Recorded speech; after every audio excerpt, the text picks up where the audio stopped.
My name's Sukhvinder Aujla. I recognise a couple of faces in the room. Thank you very much for inviting me here to talk to you. I hope the next 45 minutes is going to be useful for you. So I'm going to tell you a bit about IBM's Bluemix platform. There is, as Paul was saying, a follow-on workshop towards the end of the month, so there'll be an opportunity to get hands-on experience if you're interested in doing so. So I'm going to give you a brief overview of it, and then hopefully much more hands-on experience later on in the month if you want it. So I've got a few slides before we spend most of the time actually in the environment itself. So what is it? Does that look focused to you? Is that okay? Probably do with a bit of an adjustment. Yeah. So the idea of the platform is that it's responding to a need for quick innovation, right? So the ability to work in the systems of engagement area, so you can produce these quite quickly based on the methodology of working on a platform, and you can use things like services, which we'll talk about a bit later on, and actually show you to accelerate that innovation. And that innovation is tending to be driven by what the user is demanding. So a lot of focus on user experience, making sure that we're quick to respond to user input, both in mobile platforms, both in web apps and UI development generally. Yeah. So do you guys seeing all this, presumably? Yeah. Yeah, so it's not new news to anybody, hopefully. So all this leads to disruption of the business, right? And what you want is a platform that will allow you to focus on what's differentiating you, rather than looking at plumbing, for example, and doing the things that really shouldn't be taking too much of your time away from that creative, innovative stuff that all you guys are doing, right? So it's you guys, the development community, that would lead this charge of innovation and take it out to the masses. Right? Without you guys, the organisations can't innovate nowadays. Right? It's so dependent on IT. Right. So what is Bluemix? This is where it started. So you're all presumably familiar with cloud and infrastructure as a service kind of stuff, yeah? So I don't need to go into that.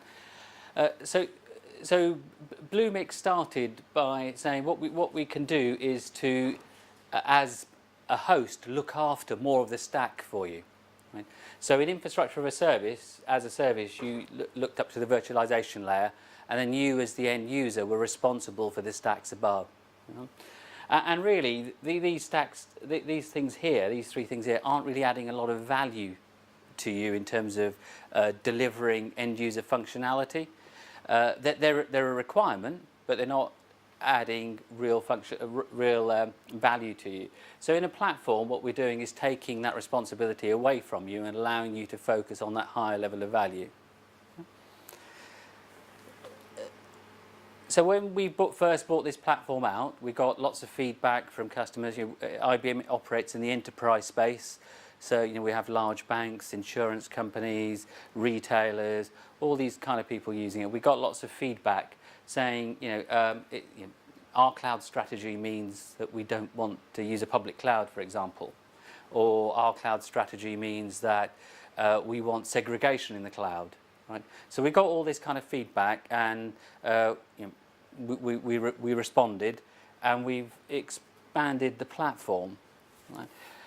So what we've done, in order to deal with different types of cloud requirement as a platform, what we've done down here is, as well as having the initial public offering, so this is where you're co-tenanted with other people using the same hardware, you can carve out a bit of that public cloud and dedicate it to your organization. So it's still out there, but it's dedicated to yourself. So that might be carved out of the public environment, or it might be carved out of having physical servers that are dedicated to you in the cloud, so depending on what your requirement is.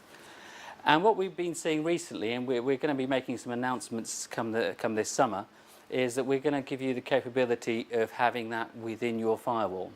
So you can put it within your data center. And we'd manage the platform for you, and again, you would be doing that innovation bit at the top. What we've also done is recognise that providing a way in for a platform as a service wasn't enough, and what people wanted to do was, as well as being able to host these new innovations, they wanted to be able to host things in VMs as well. Right? So from the same infrastructure, you can also deploy. I'm using infrastructure too often, aren't I? From the same UI, from the same console, you can also deploy to infrastructure directly as well. So you've got that kind of capability in there. And we were also being told that that Cloud Foundry wasn't enough as a development platform. So are you familiar with Cloud Foundry? No? Okay. I'll briefly describe that in a second. But we extended the ways that you could deploy. Yeah. So Cloud Foundry is an open initiative. It was originally started by EMC, and it then got spun out, and an organisation called Pivotal was the main driver for it. It's now an open source standard, and lots of organisations are contributing to it, including IBM. What it basically does, it says, I've got an environment, I've got an infrastructure, and what I want to be able to do is to host applications on it. So when I'm deploying an application, I don't want to be concerned about where it is, right, as an application. I don't want to be concerned about the runtime or the versions of the runtime that are being used. No, I'm concerned about what's being used. I don't want to be concerned about the where the runtimes are and how they get onto the system. Yeah? I'm not concerned about. I don't want to be concerned about all the monitoring that goes around it to make sure my application is always running. I want the platform to look after all of that. So all I do is to create my Node.js code, my PHP code, my Python code, whatever, and create that top level of application, and then ask Cloud Foundry to deploy it into the environment. So it deploys it using something called droplets, which are like containers. And you have environments, which are like virtual machines, which these droplets run in. And the system manages where these droplets run, the health of those droplets, moving those droplets around, making sure you have, I think Cloud Foundry runs at least 2 of the same droplet in its infrastructure in case something goes down.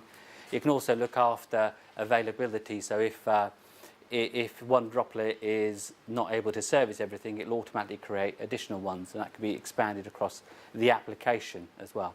So that's the kind of thing that Cloud Foundry gives you. So we supported Cloud Foundry right from the start. We then put in support for containerization as well, for Dockers. That's something we were being asked for.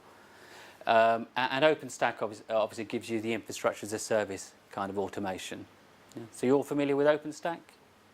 Yeah, that should probably. Yeah. Okay. So this is what Bluemix looks like in terms of its physical capabilities. Any questions on that? Is that? Yeah. So what is Bluemix? What does it give you? So you've got these different employment environments. You focus on the app and you decide what kind of technology you want to rely on. So if, for example, you wrote something on PHP, all you need to tell the platform is which version of PHP you require, and it's then responsible for making sure that those runtimes are loaded into the environment. So you don't need to worry about it. Cloud Foundry has some built-in environments that are there, but there's also a whole build-back community that's available. So there's lots of additional runtimes that are available if you want them. No. It's about scaling, right? And it's scaling the application rather than individual components of the application. You can define what that means when you define the scaling characteristics. One of the key things in this new world is the ability to use services. So you might think of these as microservices, right? The new buzzword that's going around, right? But what they are, they're not. Microservices is not a new concept, but I don't want to get into that kind of argument today. We've got these services. They're both IBM provided and third-party provided, and we'll see some of those in a moment. And the idea is they offer an API, and you can put them into your application, into your environment. So I didn't say application, I said into your environment, because these services are used by multiple applications. Yeah. So effectively they're just endpoints that are used, and we'll see some of these.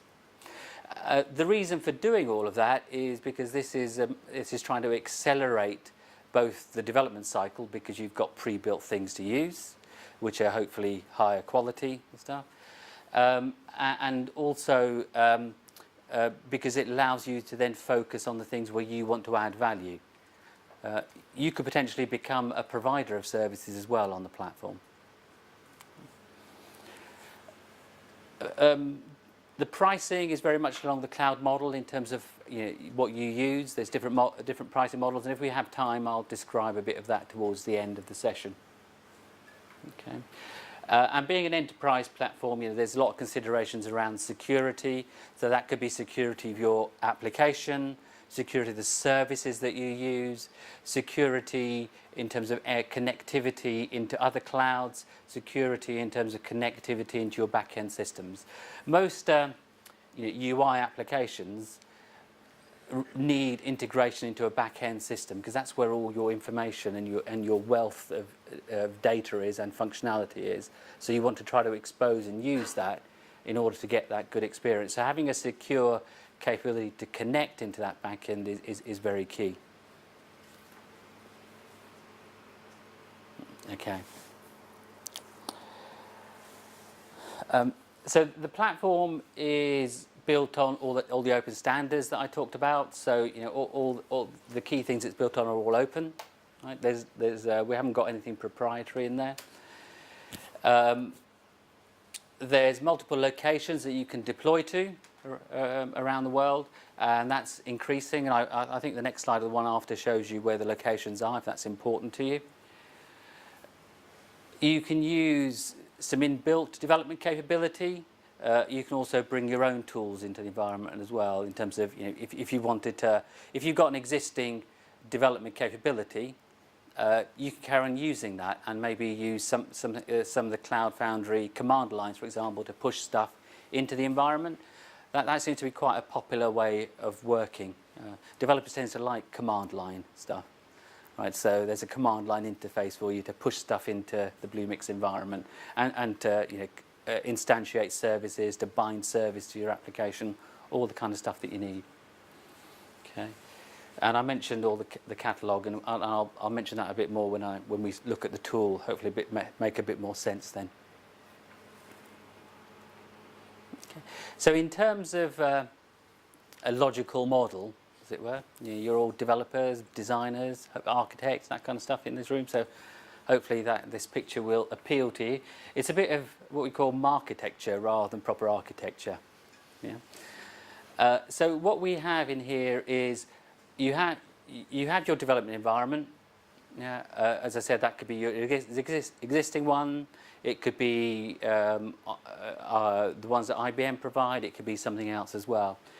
And from there, you push your application, say through Cloud Foundry, right? And that then puts your application into whichever one of these environments you choose.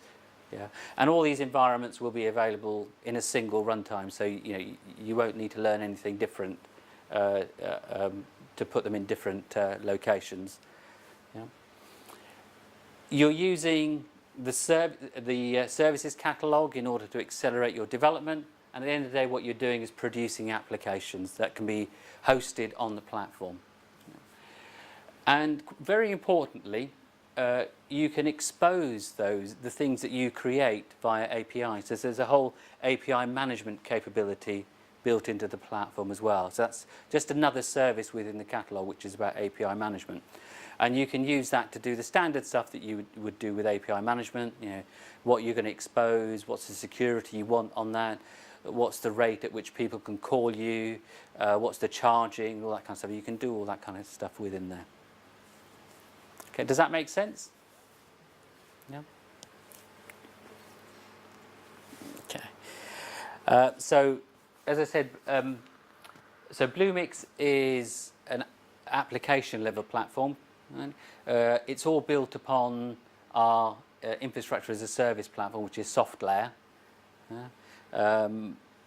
So that's we've got many data centers around the world, and you can see hope that that comes out okay. So you can see there's lots of data centers around the world, and these two particular ones that they've highlighted, they're the current ones where public Bluemix is available. So when we log into Bluemix, I'll show you what you'll be in either this region or this region, and you can move between regions, whatever. But that's where so when you're deploying stuff, you'll be deploying to one of those two places. Yeah? If you were to go for a private but cloud-based Bluemix, you could put it into any one of these areas. And obviously, if you go for a local one, then it'd be within your data center. But all controlled by the same UI, so there's no difference. You wouldn't see any difference in terms of actually using it. It's only where the end the application gets delivered. Do you have control over which area it's deployed to? Yes. Yeah. So you can decide where you want it to go. You can even move them across. You can say, I'm going to do my development within public, all right, and I've obviously created my data and all whatever you need to do, and then in my DevOps service, when I promote it to maybe pre-product production, that maybe goes back in behind your firewall. So you can do all that quite seamlessly at that point. Okay. Right. So I'm going to start showing you the platform. Hopefully that'll be a bit more exciting than seeing a few PowerPoint slides. Right.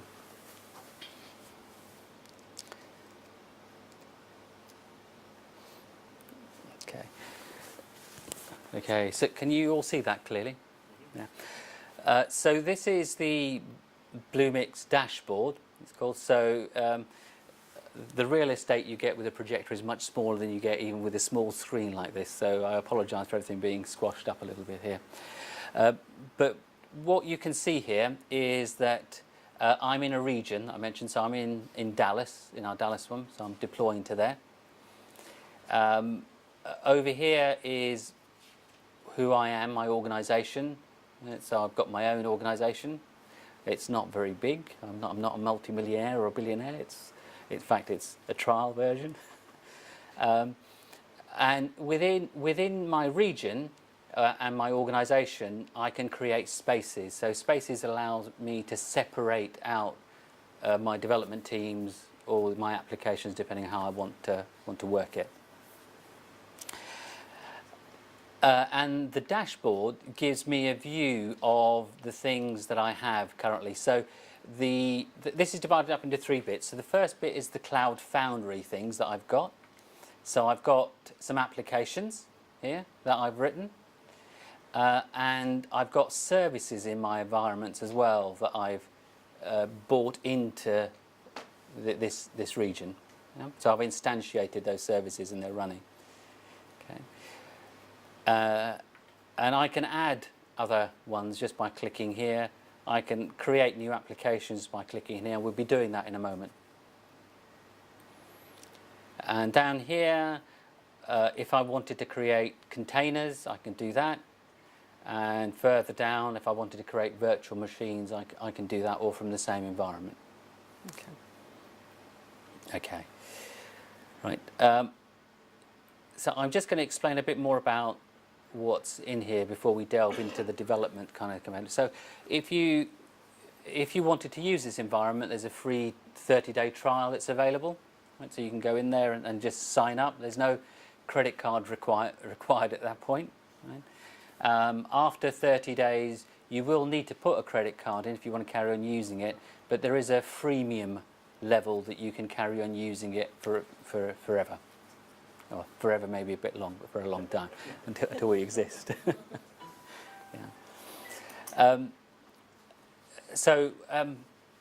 Along the top here, there's access to a community. Right? So in the community, there's lots of documentation and information, and very importantly, if you want help, you can use your Stack Overflow forums, and there's also a forum on what we call Developer Works, which is IBM's practitioner portal. Right? So in fact, all our tools are on Developer Works, and there's forums and whatever, but for all our tools within that environment. So that includes Bluemix. Okay, so that was. I'm going to just close that tab. So that was community. There's more additional help about Bluemix itself under docs. This is the catalog. I'll just wait for that to come up. What's going to come up here is the list of things that you can put you can put into the environment. So I've got a slide on pricing at the end. so if you want to cover that, I can cover that. I did tell him it wasn't automatically sales, so perhaps that's why. Yeah, I did put it in because these questions do often come up, but it's only a single, very short description at the end. Yeah.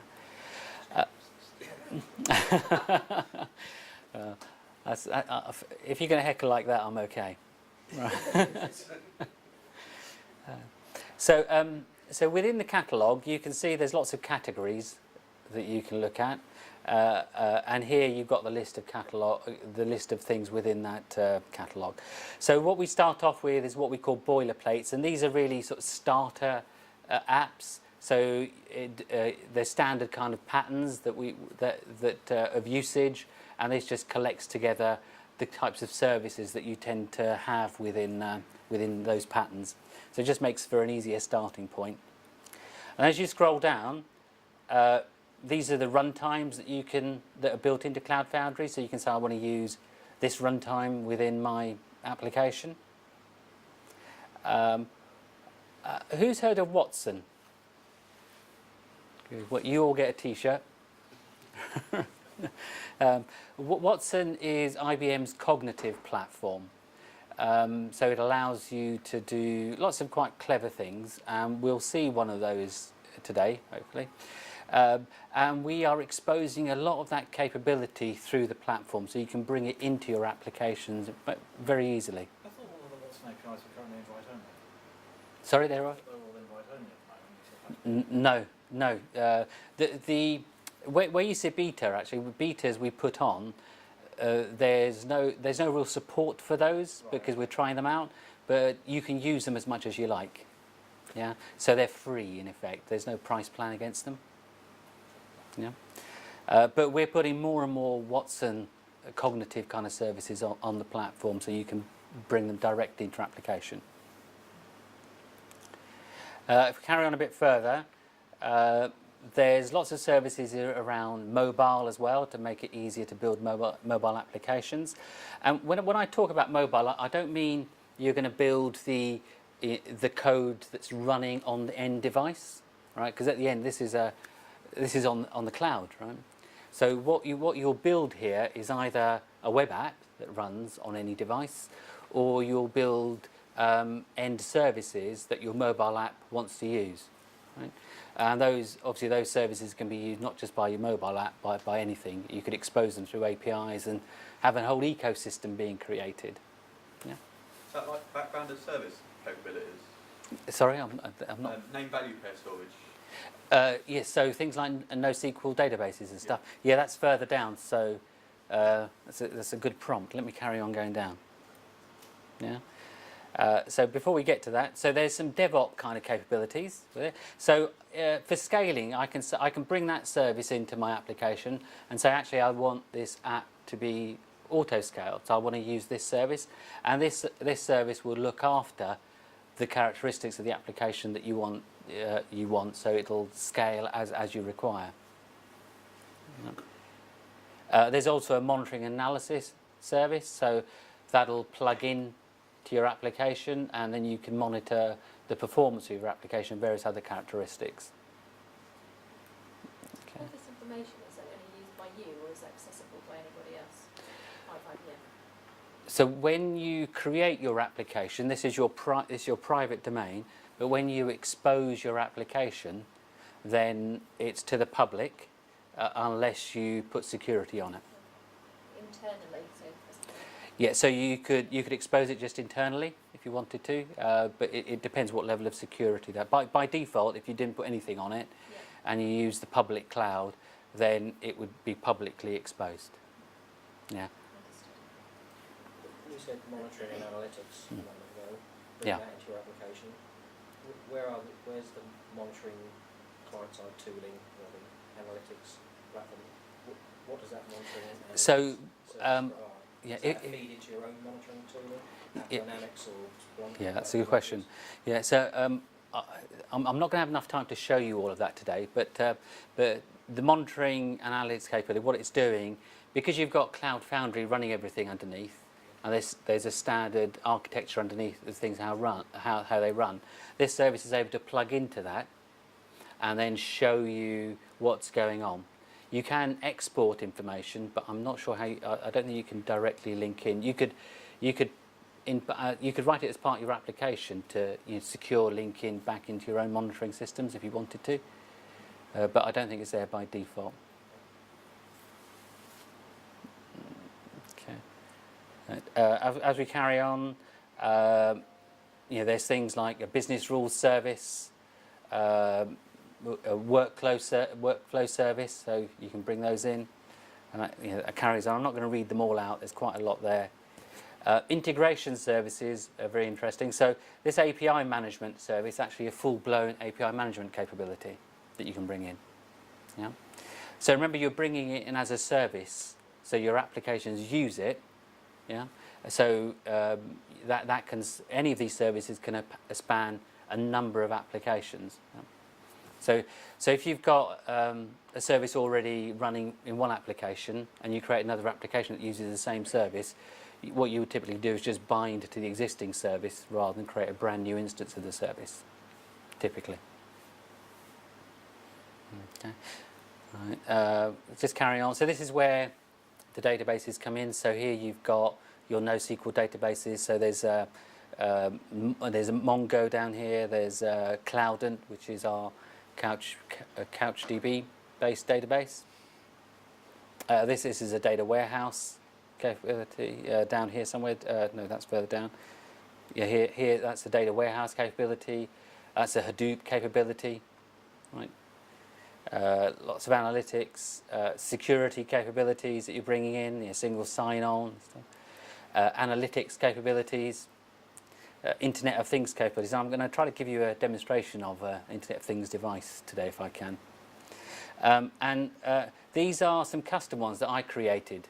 They're very noddy, right? But basically these are APIs using the API management that I created, and then I exposed them into the catalog. So this could be a way of exposing standard services within the organization that you want all your developers to use.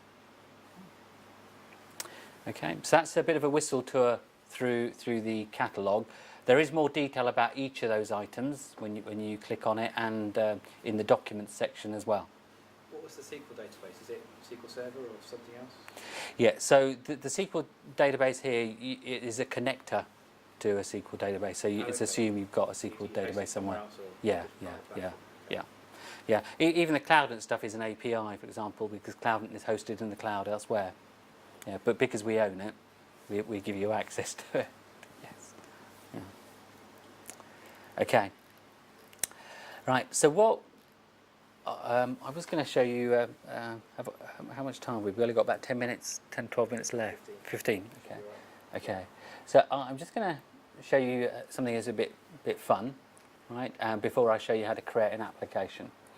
So solutions are just areas of interest that other organisations we find interesting, other organisations find interesting, and there's some nice examples in here that you might want to use. So I'm going to show you something in Watson.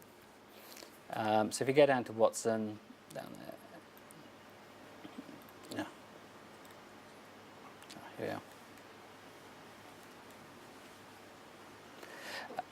in here, we tell you how, actually give you some code to put into your application if you want to use it. What we're going to do, somebody's written an application here that uses Watson, and we're just going to try it out. Right? So you can see this is just a standard web app running on Bluemix. Yeah. So anybody care to give me their Twitter handle? Try Norfolk Dev. Just NOR Dev. Norfolk Dev. Okay. No, I can't really. No, missing out, sorry. Let me write that all again. All right. Is that right? Norfolk Dev. So somebody's just written this for a bit of fun. It uses some of the Watson APIs, and hopefully that'll come back in a second and say who you are similar to, right? So you're close to Mike Bloomberg. Right. So it's just a bit of fun as an application, right? It's there for you to play with. In terms of what it's doing behind the scenes, so if we go down here, that explains it. So it's a fairly simple app. So what it's doing, we put the Twitter handle in.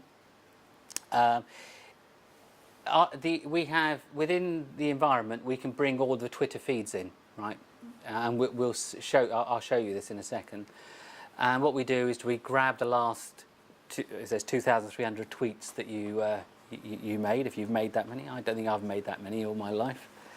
And then it uses Watson to do a personality analysis based on those tweets. And then it compares you to 232 pre-analyzed templates. Right? And then it says who you match up against. And so what this is showing really is the integration with Watson to do quite clever things, and with social data feeds. Right? So you've got all of the Twitter host pipe available directly from the platform. Okay. There are some more quite nice. I was going to show you another example about IoT, but I'm going to run out of time, so I'd rather delve into the applications themselves. So what I'm going to do now is just to show you how to build an application. And I'm going to use a visual programming method, which is called Node-RED. Has anybody heard of Node-RED? No? Okay. It's open source. It was invented by IBM. It's built on top of Node.js, but it gives you a visual environment. So we can do some we can do stuff quickly with it, and it's fairly simple to do. So what I do is I say I'm going to start that project based on Node-RED, and this is saying it's going to be bringing these three services as part of that template for me. So this is all predefined for me, and I'm just going to give it a name. Yeah. So I give it a name. If I want to learn more about this, there's view docs and all that kind of stuff. And there's also the price plan that's associated with that as well. So I see exposing prices. And you'll notice that you can run one or more apps free for 30 days, and then you get a charge. So as long as you remember to close the apps down every time, you should be fine. Okay. Right. So once we've done that, we're going to create. You can see down here it's saying that one of those services already exists in my environment, so it's just going to bind to that, not create it again. So I'll create that. So what that's doing in the background now, it's telling Cloud Foundry to deploy all of that for me. It's going to deploy my runtime. It's going to deploy the cloud and database, and whatever else was in that list of things it's going to deploy. So a whole environment's been created up for me at the moment, and it's ready for me to run and use. So I'm just wait for that to finish, and it's happening all over in Dallas at the moment. Right. Okay. Geo-replicate applications, so have them hosted in several data centers and served locally? You can do that. Yeah, you can do that. So if you wanted, for example, high availability across data centers, then you can do that. Obviously, that takes a bit more planning, Sure. right, and stuff. It's not as simple as what I'm showing you. Yeah. Right. Yeah. So this is just taking a few moments, unfortunately. Starting, is the pricing for Bluemix, or is it for the underlying software hardware? Okay. Yeah. So there is a pricing for Bluemix, so that gives you all the infrastructure and stuff, and it gives you the it gives you a certain level of usage if you actually pay for it. Yeah. So the reason why I'm asking is I have a lot of soft layer credits, so I'm just wondering if I can use the soft layer credit with Bluemix to reduce the cost. Yeah, that's a good question. I'd have to ask one of my people that knows about costing a bit better than I do. I'm more on the technical side of stuff, but I can take that away and answer that for you. I'll get your details a bit later on. Yeah. Okay. While that's obviously taking a bit longer than I was hoping. No. Okay. I've Right. got a quick question as well, Steve. So I'm seeing some similarities with Heroku Yeah. there, and also some differences, and I was just wondering what you would say are the biggest differences between Bluemix and Heroku. Yeah, there's probably two main things that I'd probably bring out. One is that we're built on open standards, so open source standards, so we use all the open standards. And the other is the extensiveness of our services catalogue. Yeah, it did look quite big. Yeah, and we're adding to that all the time. And we have lots of business partners that have created services. And we have a whole program, in fact, of partners bringing stuff into. So you had a couple of services that you've written yourself that you want to do this. Yes. Is it for your average developer? Can they create services that can be added to the big catalogue, or is that? Yeah. So you can create services that are added to your own catalogue. Yeah. If you want to create services that are available generally, then there is a process that we have to make sure that you're following up the design principles that you need to follow. Look quality assuring those services to some level, making sure you've got an appropriate pricing plan, and we always insist on a freemium level of usage for that service. So there's some there's a process that we'd ask you to follow, and once it goes into what we call our marketplace, and that marketplace is both for services that are available through Bluemix and services that are just available on cloud generally. So your pricing strategy, is that based purely on a per service basis then? So it's mainly based on usage of service. So it can vary depending on the service. So you might have, for example, some services saying that you're allowed a certain number of calls. So the API service, for example, would say you're allowed, and don't quote me on these figures, I can check these for you here, you're allowed 10,000 calls a month for free. Over that you have to pay a hundredth of a penny for each call, or I think it's 4 pence for every 10,000 calls. Do you offer any kind of pricing strategy whereby you pay for a certain level of infrastructure and you can use services as you will on that? So we offer different models of payment. So we've got the freemium level, we've got a pay-as-you-go level, so you pay for just what you're using and you'll build in arrears. We have a subscription model where effectively you pay for a block that you want to use, and you use up to that limit for whatever period of time that you want. I don't know why this is taking so long. It should be done by now. Yeah, I'll do that in a second. And the other is that for some organisations we also have enterprise agreements as well that we'd go into as well. So those are the four kind of tiers that we would tend to work with. But you do need to check for the service what you need to be paying for. Here we are. Well, at last then. So should we be able to access that URL? Yes. Yeah, it should be around. There won't be much there at the moment. Yeah. Right. So that URL, when you click it, this is what you'll get. You'll actually get the environment that we're going to create stuff in. So I'm going to go to the editor. I'm running out of time. I've got some pre-prepared stuff as well. I'm going to show you this application and show you a bit more complex stuff that's pre-prepared. So what I'm going to do here, so I've got a palette of stuff on the left.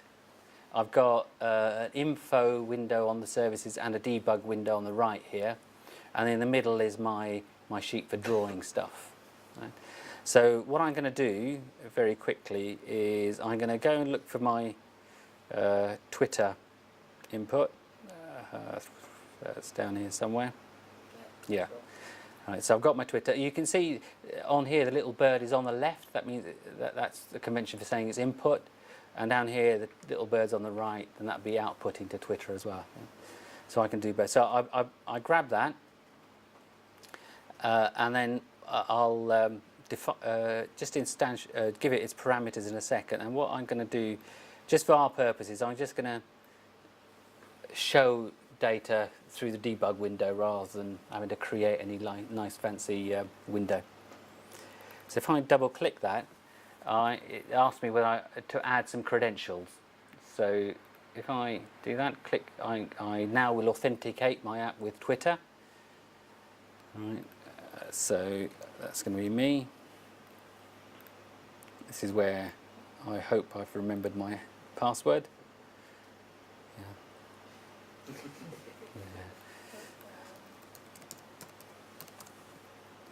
Yeah, it puts it in for me, and I can't. Authorize that. Okay, so that's now authorized. I'm now linked to Twitter. Yeah. Okay, so that. So I'm now logged in as me. I'm going to search all public tweets, and I can change that if I want to. And I'm going to search for something. So I'm going to search for the word Norwich. Right.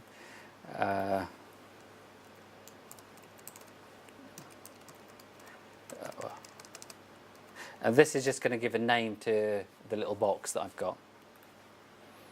Okay, so I've got that set up now, it's doing it, and then what I'm going to do is I'm going to link that to my debug, and then I'm going to deploy. So it's now deployed, and if I go into debug, what I should see, hopefully, if there's anybody tweeting about something with Norwich in, anybody want to tweet? Oh, that's great. Okay, so you can see what I've done now is I've got the hose pipe from Twitter coming in. I've already created something that gives me something useful. Not very useful at the moment, but it gives me a start. Okay. So in Node-RED, it's that easy to start creating an app. What I'm going to do now is just to show you some prepared ones, because it's just a bit quicker to do that. Okay. Is that purely visual, or can you export it? You can export it. So it exports as a JSON, and then somebody else can import it and deploy it as well. Okay, so I'm just going to go back to my dashboard here. What I'll do is I'll close this. Go back to my dashboard. What we'll see here is that I've now got a new app there. It's running. I'm going to start running this app, which is another Node-RED app. Okay, start that. And hopefully this won't take as long to deploy as the last one did. Otherwise I'd be out of time completely, won't I? Have I got 5 more minutes? 4 minutes, yeah. 4 minutes, okay. Right. It started, okay. Okay, I'm just waiting for that to highlight. An app created by a Node-RED, is it possible to also go to the source code that Node-RED's created and edit that, or is it purely visual editing? Yeah, I'm going to show you where to put some of the source code that you're thinking of here, because I've got an application here that actually contains some JavaScript, because I need it in order to create pages and whatever. Yeah? So I'm going to show you that.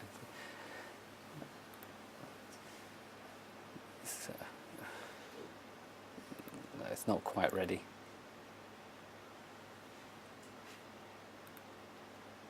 Oh, there we are. Okay, so I'm just going to go to the editor there. In fact, for convenience, I've actually put 4 applications in this same deployment. Okay, but don't worry, it's not confusing. So if I shrink that a little bit. Okay, I'm not going to ignore the first one because it's very simple. This is a chat application over the internet, right? Those 2 flows. Right. So what I've got here, I've instantiated a WebSocket. Yeah. I've defined it.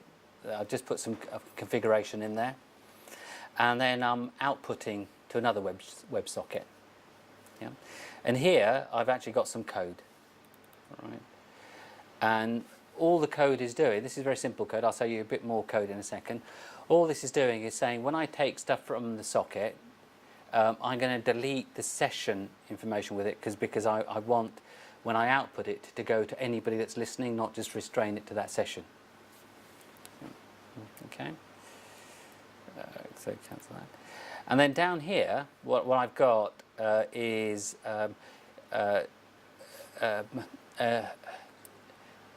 it's a listener that's listening for something on a HTTP port, yeah, and that's going to output a page to that HTTP port. And in here, I've got some code. Right, it's difficult to show, but that's all just the standard JavaScript code. Right, and what that's doing is it's parsing some data, which I'll show you in a second, that's coming in on the WebSocket and sending it out to all the other listeners. And it's also formatting a page and that kind of stuff as well. Okay.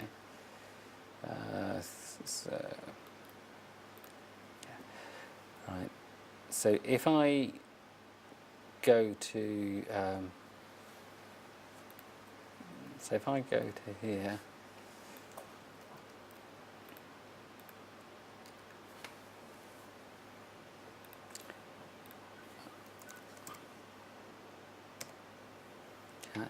that's the page that the code that you just saw, right? So I've gone there, and if we had a bit more time, what I'd get is one of you to go to that page as well, and we'd start chatting, right on here, right? I've got a chat application. Yeah. Oh, there we are. Somebody's already done it. So, I've just created a whole chat application in just a few minutes. Yeah. Okay. I haven't got time to. I'll have to move on because I want to show you a couple of other things. So that's my chat application. This, what I was going to show you, this is a service from the third party called Twilo. And one of the things it allows me to do with that service is to send SMS messages. And what I can do is to basically just link that to Twilo. I can guard it if I want to. I can only do something if a certain thing happens. But I can SMS myself stuff as well. So I could. Actually, I won't try. I'll try it if we have time. I just want to show you some other stuff. So. You're pretty much out of time, Am I? Okay. So what I was going to show you, there's a translate service from Watson, and this is the application that we created earlier. I was going to put that in the front and translate all of the Norwich tweets to another language. That would have been simple as doing that. And this would have allowed me to connect to this device and take values from that and do something with it. So that's that application. Okay. So apologies for running out of time. And I think I'm ready to finish. Does anybody want to know about pricing? Or no? Okay. The only other, so there is a pricing slide in there. I won't go, but there's lots of resources out there, and I can make these slides available to you if you want. So there's lots of links and stuff. You can follow them on Twitter. There's loads of code examples on GitHub that you can just download, fork, and put into the environment and try it out. Okay. And if you want to learn more, come on June the 26th. And about T-shirts, hopefully there's enough T-shirts for all of you down there if you want one. There's about 30. And if it's okay with you, so that I can tell my people that you were actually here, if you wouldn't mind, is that okay to sign something? If you're willing to do that, that would be great. Yeah? And the T-shirt's not dependent on you signing. Okay? Thank you very much. Yeah.